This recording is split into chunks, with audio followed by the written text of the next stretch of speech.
Hello, Catholicos, Catholics, adherents of the true religion, true Christianity, members of the one and only Church of Jesus Christ, the one holy Catholic and Apostolic Church. And as well, welcome to our brethren, the Eastern Orthodox, who are 95% Catholic. So almost there, almost there.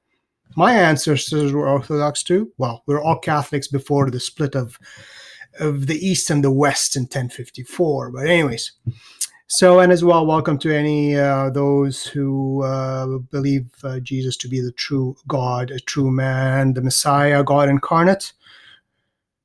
May all of us adhere to the truth. Today, I'm going to be doing a review of this book by, let's see if you can see it better here, Dr. Taylor Marshall, called Infiltration. And Taylor Marshall, he's I don't know if you can see his picture. He's got actually a good YouTube channel. Let's go look for it, Taylor Marshall. Anyways, so he wrote this book as kind of the plot to destroy the church from within, forward by Bishop Athanasius Schneider.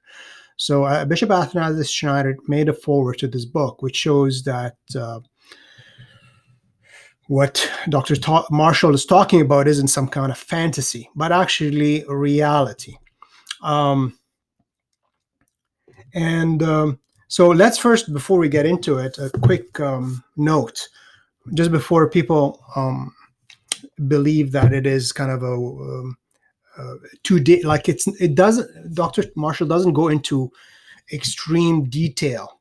What he's doing in this book, like if I read very briefly some critics saying that, oh yeah, he just, doesn't give too much proof, and he doesn't, no, he gives enough proof, but he doesn't dwell into it. He's doing kind of a big picture thing, a big picture scene of starting from the 1700s up to currently, kind of a thread, the theme of how things seem to be interconnected. So he briefly touches a lot of topics. Each of these topics, you can go read volumes on them. So, for example, on Freemasonry, a few pages on it. But you can go to the encyclicals of the popes and the warnings, and even cardinals in the 100 years ago or 80 years ago. Books and volumes of discussion on this topic. But Taylor Marshall is dealing it with a kind of concise points, so you can follow the big picture. And if you want to dwell further into the various topics he deals with here, from Fatima to the Freemasons to the the various conclaves and so forth, you can do so. There are several citations which you can go to yourself. Anyways, so that's that. So don't expect like a detail, and it's a big book. It's not a small book. It's about 200 and almost 300 pages. And it is a very quick read. Actually, it's quite enticing. It's almost like reading a detective novel. It's like, what's going to happen next? What's going to happen next? What's going to happen next? Let me read.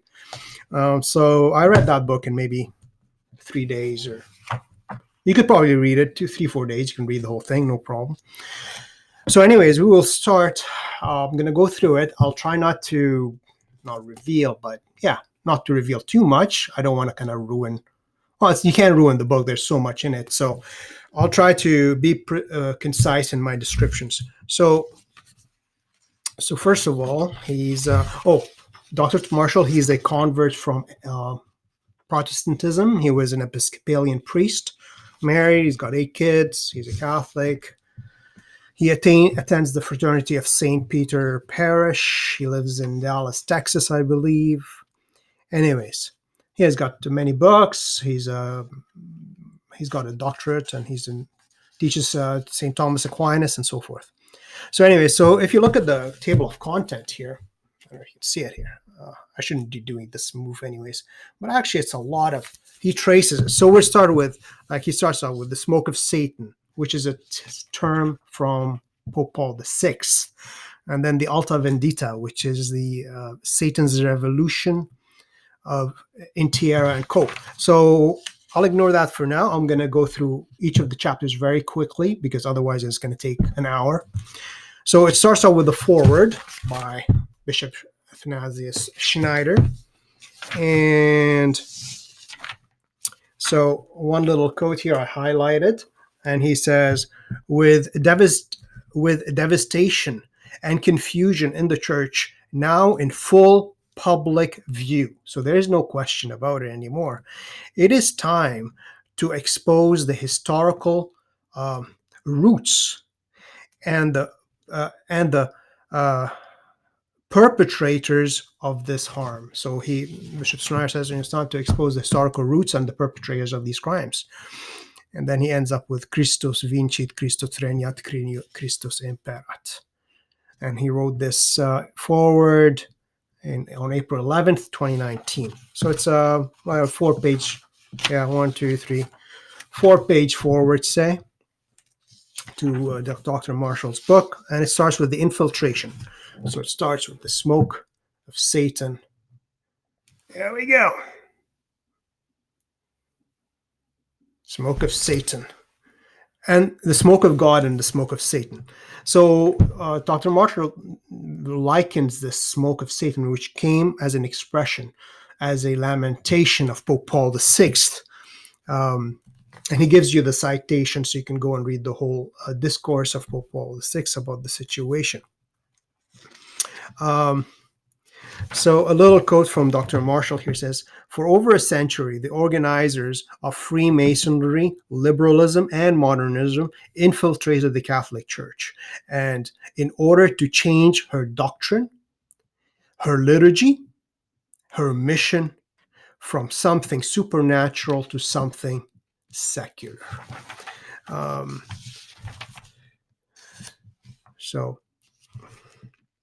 And this is the address of Pope Paul VI talking about the smoke of Satan was in 1972. And of course, Satan's called the star falling from heaven. And Dr. Marshall likens the smoke of Satan to a liturgical act, because smoke is always in Scripture symbolized in liturgies of offering incense to God, and the sweet-smelling incense is smoke. He, I believe, I don't know if I highlighted it or not, but he, I think, likens Peter holding the keys to the church to Satan, opening the abyss and the smoke of Satan rising. But I would believe not that. I would believe a pope, a false pope, or an evil pope, or a pope who is deceived, a false. I don't know. In my opinion, it would be more of a pope who actually unleashed Satan, who opened the abyss. Anyways, so then he goes into the Alta Vendita. So it's like one after the other. Alta Vendita.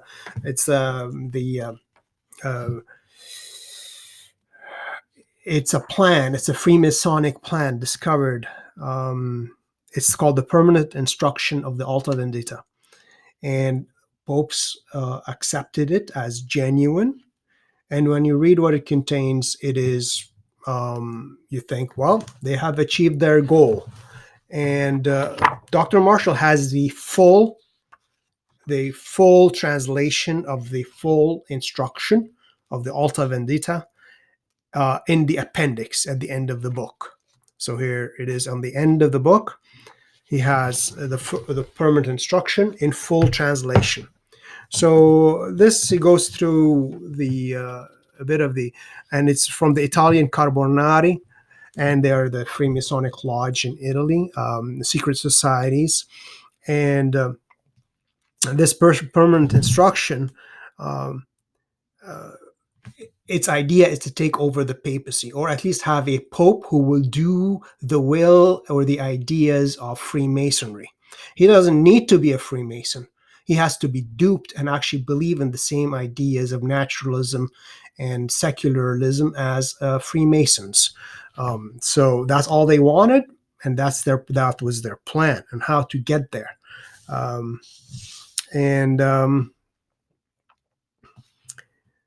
So he shows you, like, the Protestant Reformation was in 1517. The founding of Freemasonry was 1717. And of course, he doesn't mention it, but Fatima happened in 1917 as well. 200 years. So he says here, after the Reformation, 1517, left a vacuum in Europe. Freemasonry organized a new universal Catholic Church, instituted to unite man to naturalism, rationalism, and universal brotherhood.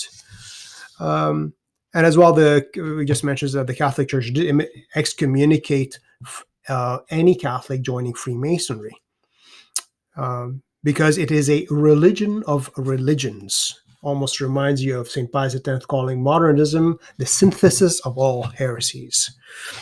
Anyway, so I'm not going to, I was going to talk too much, but I'm going to, and here basically a little quote from the Alta Vendita. It says, in order to secure a pope according to our own heart.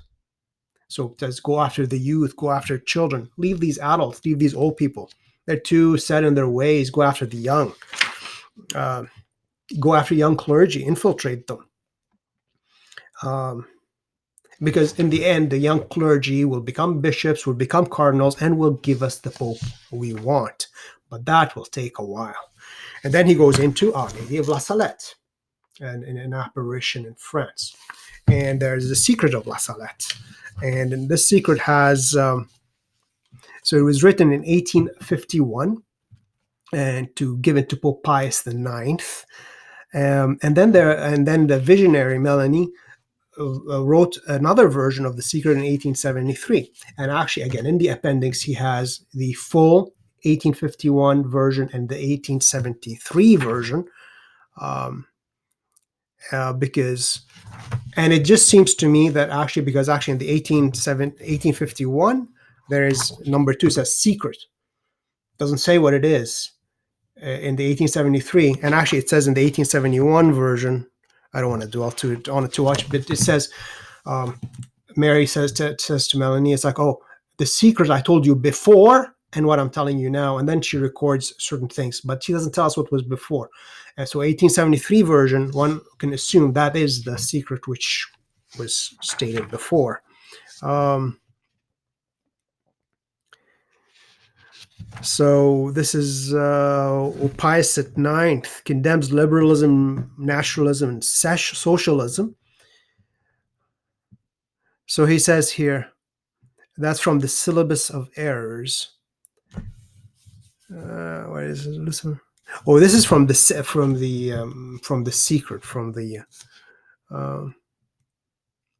that all civil governments. That's from the La Salette. All civil governments will have one and the same plan, which seems actually, nowadays you look at it, yeah, which will be to abolish and do away with every religious principle, to make way for materialism, atheism, spiritualism, and vice of all kinds. And as Taylor Marshall likes to coin a new phrase, the LMNOP movement. The LMNOP. You can add as many letters as you like to that one.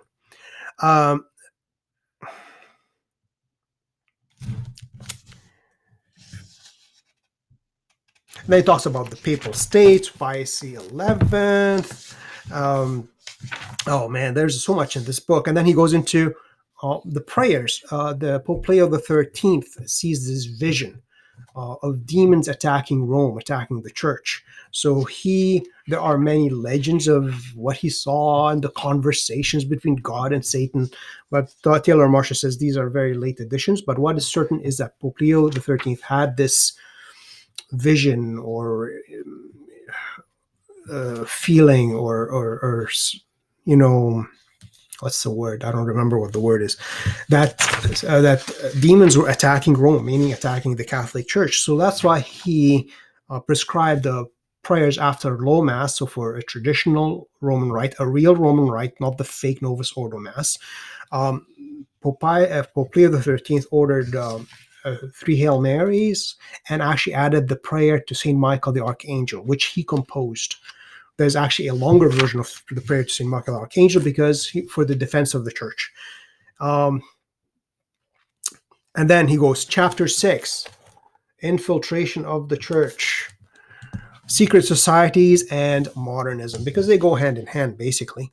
And Pope Leo XIII wrote, and this is so true, even you read it now, under the mask of universal tolerance, respect for all religions, and the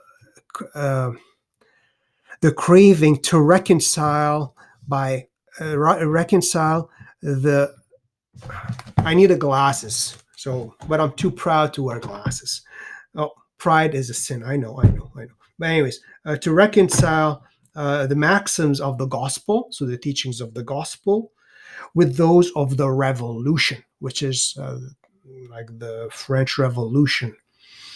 So, and these are irreconcilable. And he says, these men seek to reconcile Christ to Belial and the Church of God to the state without God. That's what Leo XIII said, which is absolutely true. And it seems actually many churchmen for the last 50 years have been seeking to do exactly that. And actually, because, what happens is the papal states, the Italian government, took over the papal states. So Pius I was the first to give his papal blessing, his Urbi et Orbi blessing, facing inside the Vatican, giving his back to the people. You don't want to give a blessing to the state, basically, as a symbolism. So Pius X, Pope Pius X here. And actually that reminds me of a TV series, not for kids. It's called The Young Pope. I'm not sure if season 2 is out or not, but in it you see the Pope, he gives himself the title of Pius XIII. And of course, it's so good because he confronts homosexuality in the Vatican, bribery, corruption, and so it's really, really kind of a good show. But they do kind of a couple of little mistakes. I know it's off the topic, but anyways. First, he bans the Novus Ordo, restores the traditional Mass. But when you're depicting the traditional Mass in the movie, in the show, at least do it right. I mean, they had people sitting down while he's doing the canon of the Mass, the consecration. People should be kneeling. That would be the correct posture. So they didn't do some of the postures correctly. And in the show, he's pretended to be this super traditionalist when he just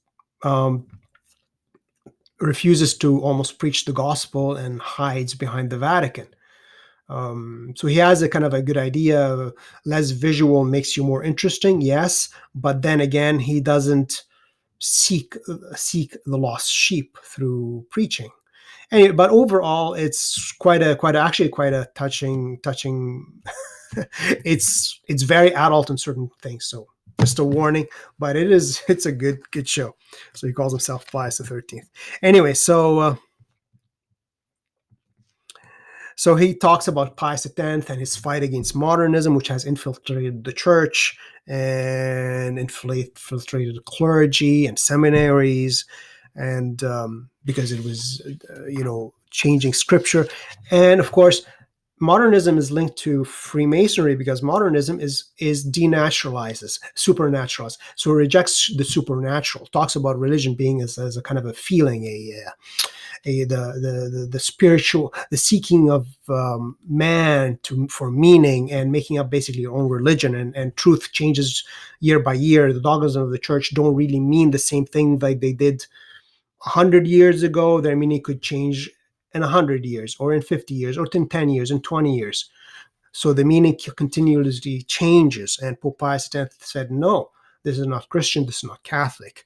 the dogmas, the faith, the doctrines are to be understood as they were. Maybe you might use slightly different language, but the meaning and the core is unchangeable.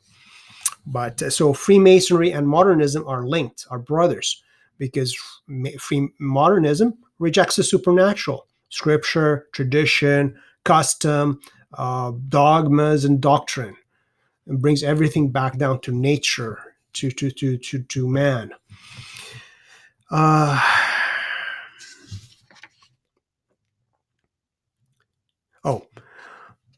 Well, it talks about the features of modernism. Yeah, I don't want to dwell on it too long, otherwise it's already kind of late. And then he goes into Pope Benedict XV and his election. He was elected May 5th, 2017, and the Virgin Mary appeared in Fatima May 13th, 2017. Then he goes into Our Lady of Fatima.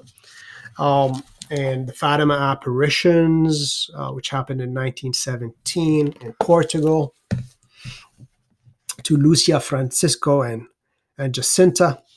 And of course, they actually saw the Angel of Portugal beforehand, and he teaches them how to pray. He actually gives them communion, and he shows them the devotion. They prostrate themselves on face to the ground, like the angel himself, on the ground, face down before the Eucharist, before the body, blood, soul, and divinity of Christ, because he is God.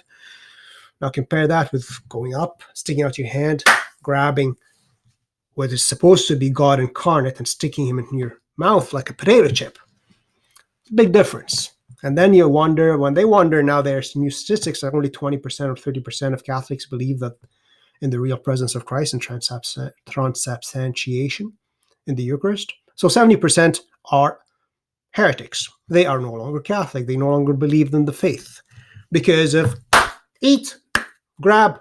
I was at Mass. Unfortunately, I had a Novus Ordo Mass last Sunday because I couldn't go to the real Roman Rite. And 5 p.m., half-empty church, one priest, and communion time comes. 4 middle-aged to elderly women run up to be the Eucharistic ministers, which no such thing. Because, it's a McMass and then a McEucharist. Quick. Grab. Stuff it in people's hands. Stuff it down your mouth. Very, very. And then it's like, how come people don't believe in the real presence of Christ in the Eucharist?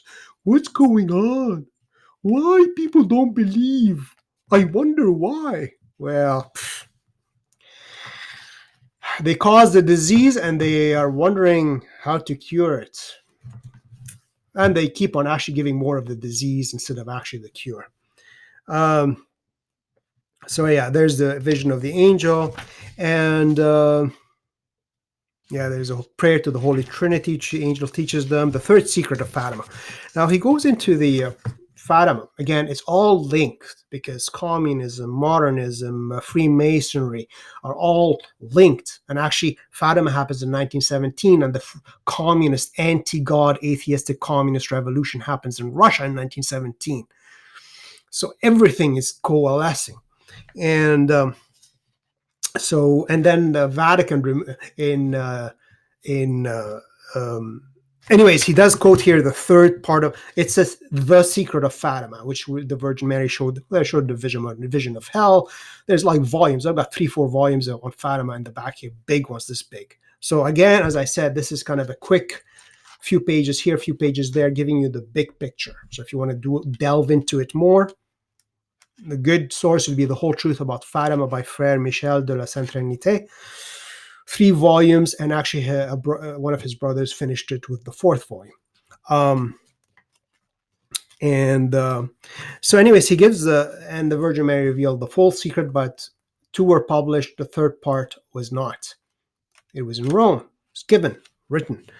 So anyways, I'm not going to go through the whole thing, but one little point. So the last part of the beginning of the third secret, the Virgin Mary says, in Portugal, the faith will always be preserved, or the dogma of faith will always be preserved here. Now, this is from as Taylor Marshall says later on, he dwells more into the third secret from the Virgin Mary's, from Sister Lucia's third memoir. But Sister Lucia, because she noticed nobody was revealing the secret when they're supposed to, as was commanded by Mary, that it must be revealed to the public by 1960 max, because people will understand better then. And what happened in 1960? Vatican II, changes in the liturgy, changes in the ordination rites, ecumenism, modernism, all out. Everything happened starting from not starting, but going full blown in 1960 and beyond. It says the dogma of the faith will always be preserved in Portugal, etc., etc. She added this on her fourth memoir to show there are words of the Virgin Mary which continue speaking. And these words were not revealed by the Vatican in their disclosure of the third secret. So it says it'll be clearer then. So again, I'm not going to dwell, so you got to buy the book. And he has a picture here of the miracle of the sun. Actually, if you go on Google, and look for Fatima, miracle of the sun, you'll find pictures contemporaneous, because there was they prophesied, okay, you want a miracle? Mary's going to give you a miracle. 13th of October, noon, sun, by the sun, like the sun is a vertical. Noontime, sun, the sundial. Noontime, 13 October, at the Cova, come. And they came. And it's around 50 to 70,000 people, documented by Masonic anti-Christian newspapers with pictures. What seemed to them is the sun looked like it's falling off the sky, moving, whether it was really the sun or some kind of a silver disc which blocked the sun, whatever it was. And people's clothes dried from wet rain, miracles. People got healed. And the scoffers became believers. A preordained miracle. They told them come at that time, and it happened at that time. Not a fake there. Not like Medjugorje in Yugoslavia. All right, so she comes to warn the people about sin and hell. Oh yeah, hell exists, and immodesty and devotion to the Eucharist, and the dangers of Russia, spreading her errors. And the Russian errors, what are the Russian errors? They have already spread throughout the world. Russian errors are communism. What is communism? Above all, it's secularism, naturalism, anti-family. And basically, we're all animals, anti-family, no morality. These are the errors of communism. It's not clearly economic. It is more moral. And these errors of Russia, as Mary calls them, have already taken over the whole world, pretty much. I mean, actually, sometimes you think what the Christian West is more communistic in that sense than what used to be the Soviet bloc. That's how it goes. Then he goes into Pius X and Pius XI, the conclave of 1922, and he's how he accepted the Italian state and finally turned again to face the people to bless them. Then, chapter 9, communist infiltration of the priesthood. Now, and he has a quote at the beginning of Archbishop Fulton Sheen. And for you guys watching on YouTube, go Fulton Sheen, watch him. He has lots and lots and lots of good sermons on YouTube. Nothing can go wrong. And he has a quote from Fulton Sheen. He says, he will, meaning the devil, he will set up a counter church, which will be the ape of the church, because he, the devil, is the ape of God.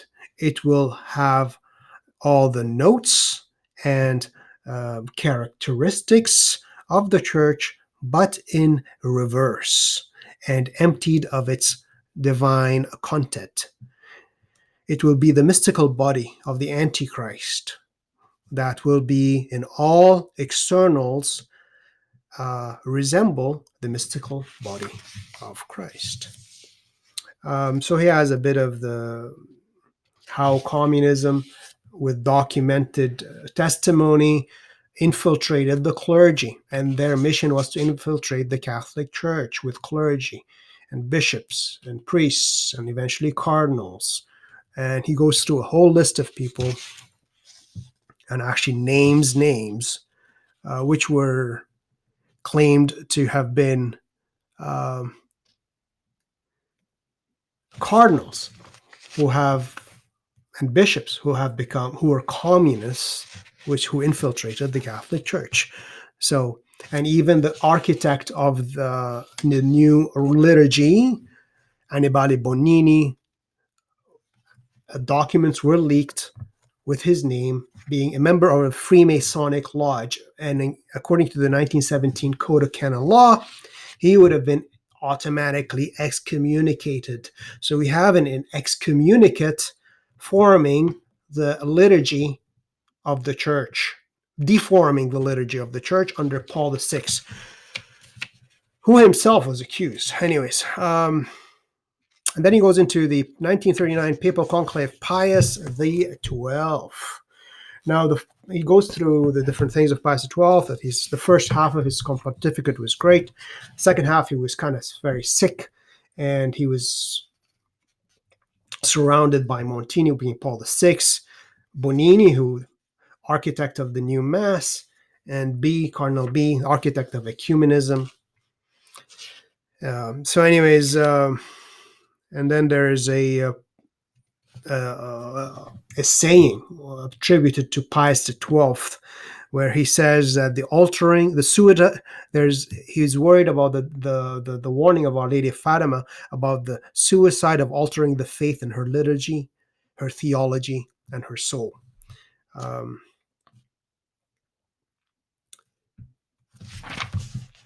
Anyways, and then he goes to Pius XII and Fatima, that Russia will spread her heirs throughout the world. And Pius XII did not open because the third part of the secret was given to Pius XII. He did not open it. He did not read it. He just kept it in a safe. Then he goes into communist infiltration of the liturgy with Annibale Bonini. And the liturgy, the perversion, the manipulation of the liturgy started with what traditionalists hold to be an exemplar of tradition, Pius XII, because he appointed Annibale Bonini, who started removing and changing and distorting the liturgy from the Saturday, the Paschal Vigil, and then the Holy Week, and then removing different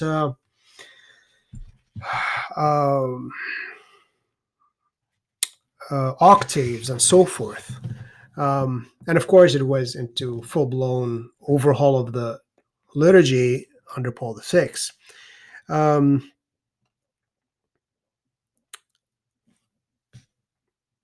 I was going to critique certain things, but no, it's not a big deal. So he says he revised the liturgy in 1951, and Holy Week, Saturday liturgy from 1951, and Holy Week in 1955. And then he gives a whole list of the different things they changed, even reducing like the old liturgy. The Byzantine Rite has 15 readings for Holy Saturday. The traditional Roman Rite had 12 lessons and the gospel, so 13 readings. So very close, because they're brother. Because it's ancient liturgy, it was reduced to 4 readings, 4 lessons.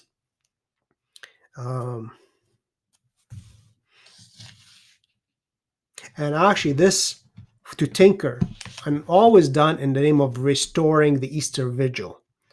All you had to do, if Pope Pius XII wanted to move the liturgy to the nighttime, is move the liturgy to the nighttime. Don't touch it. Don't do anything about it. You don't have to tinker with it.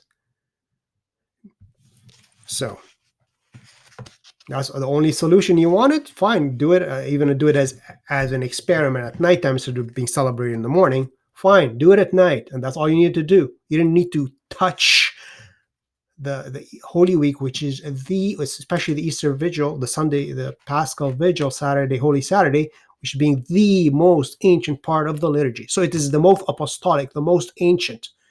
You cannot restore it. This is the most ancient part of the liturgy. All you have to do is move the time. That's it. Nothing else. You don't have to tinker with anything else. It talks about the illness of Pius XII and the influence of the modernist clerics around him. And Montini, Pope Paul VI, he was apparently a good friend. He met him 3 or 4 times with Saul Alinsky, the revolutionary, the community organizer, Obama's favorite author. So yeah, there's documentation that Montini, who became Paul VI, was a great admirer of Saul Alinsky, a revolutionary. Then there's a little bit of the mysterious conclave of 1958, because at that time there was white smoke, so bells rang, Pope is supposedly elected, and then after a while it's like, oh, sorry, no Pope was elected, and they chose somebody else. So there are rumors that Cardinal Siri was elected Pope, and then we don't know what the reason is, whether it's true or not. But the fact is, there was white smoke. The bells of the St. Peter's rang. It was announced we have a Pope. And then, sorry, mistake here. Let's do it again. Who knows? And John the 23rd, election of John the 23rd. And he gives actually the different voting. Pope John the 23rd, he opened the secret in 19... here's a bit of a... So this is a message to Dr. Taylor Marshall. Maybe you can correct this in your maybe second edition of this book, because this is an error here. First of all, add the etc. to the Dogma of the Faith will be preserved in Portugal, because it is in the 4th memoir. And the other error here, it says, on August 17th, 1959, Pope John the 23rd had the third secret brought to him, where he was summering at Castel Gandolfo. Pope John opened the third secret of Fatima, and now listen to this, Dr. Marshall, even though Lucia had instructed that it be opened and read to the world either at her death or in 1960, whichever comes first. That is why Pope Pius XII, who had custody of the sealed envelope, had never opened it or read it. This is a bit of an error. If you go to Father Nicholas Gruner's Fatima website, and if you read the 3-4 volumes of the Whole Truth About Fatima, actually Sister Lucia was forced to write the third part of the secret to her bishop, and her bishop had the right and was almost encouraged to read the third part of the secret, but he refused. He was afraid. He put it in an envelope and sent it to Rome, sent it to the Pope. So the Pope could have read it at any time himself, from 1944 up to 1960. The instruction of Sister Lucia about the third part of the secret is that it be revealed, meaning revealed to the public, by maximum 1960. So it's not that the popes or the bishops, no, it is to be revealed by maximum 1960. So John the 23rd didn't do anything wrong. He read it. Her bishop could have read. Pius XII could have read it. Maybe it would have prevented the tampering with the liturgy, maybe, but he didn't. And John the 23rd read it and rejected it. He said, "Oh, this is not for my time." So, John the 23rd talks about the prophets of doom when he convoked the Second Vatican Council. Well, we're the part of the third secret, the prophets of doom. Well, anyways, so yeah, that's an error.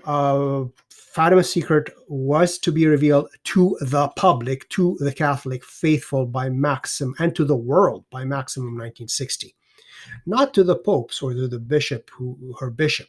They could have read it at any time and even consecrated Russia as she requested. Let's see here. Oh, then Dr. Marshall goes into the third secret, whether it has two parts. Let's see here. Here you go. Two parts of the secret, and the third part, like the revelation of the Vatican, of the vision of the 2000, and how the number of sheets of paper were different than the vision paper. And actually, in the Fatima, you notice, like a lot of times, they see a vision of Mary, and then you have a words of Mary many times. So even this part, because you can see Mary's continued, the dogma of faith and will always be preserved in Portugal, etc. So there's continuing words, and then she ends it with, in the end, my immaculate heart will triumph. So there's a bunch of words in between these two parts, not just a vision. And what was released by the Vatican in 2000 is just the vision, no words included.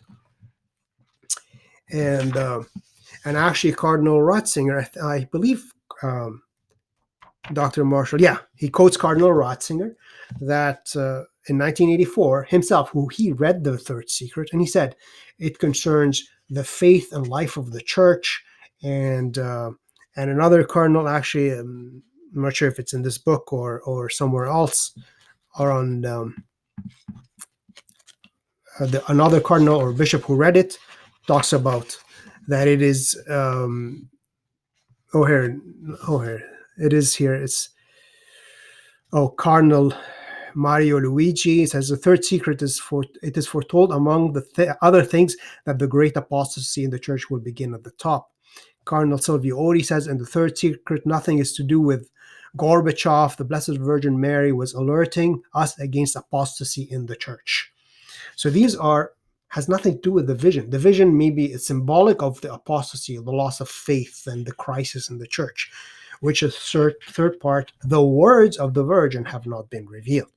And even Cardinal Ratzinger, who became Pope Benedict XVI himself, said in 84, I believe that it is not only the faith and life, and what is contained in the secret, the third part of the secret, is what is contained in the Apocalypse, chapter, I don't remember now, 9 or so, in the book of Revelation, so what is contained in the secrets about in the book of the Revelation. You have the beast and the attacking the Virgin, which is the church, and Mary. So has nothing to that's the vision part the Vatican released, but not the words of the Virgin Mary. So the third secret is still hidden.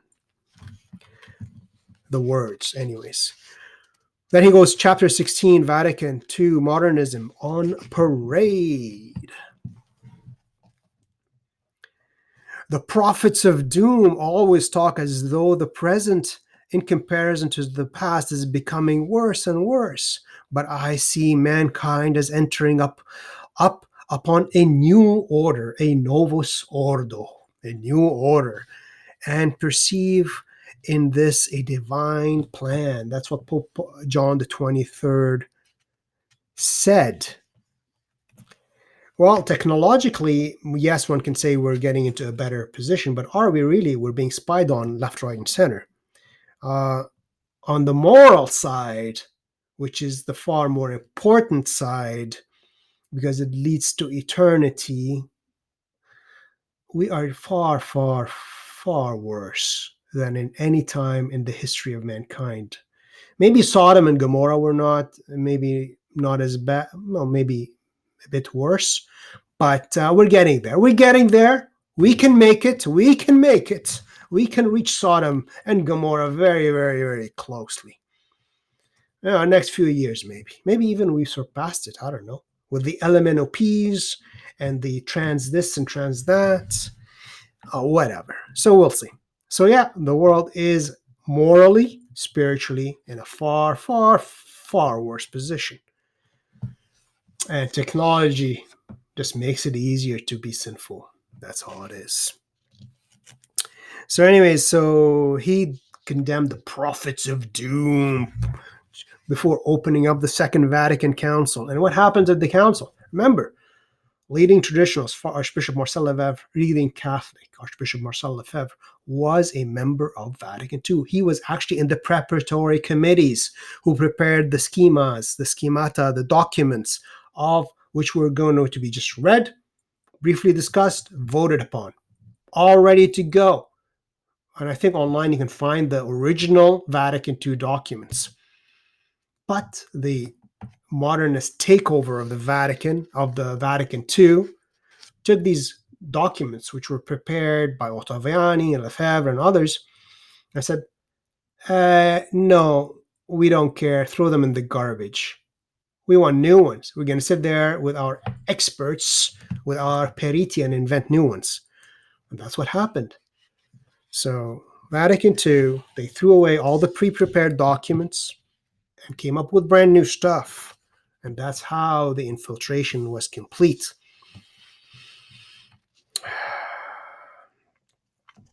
Then John the 23rd died pretty much right away. I don't think even before the council actually started its first session, or did it after the first session. I'm not sure. Then the Pope Paul VI, Montini, friend of Saul Alinsky, became Pope. And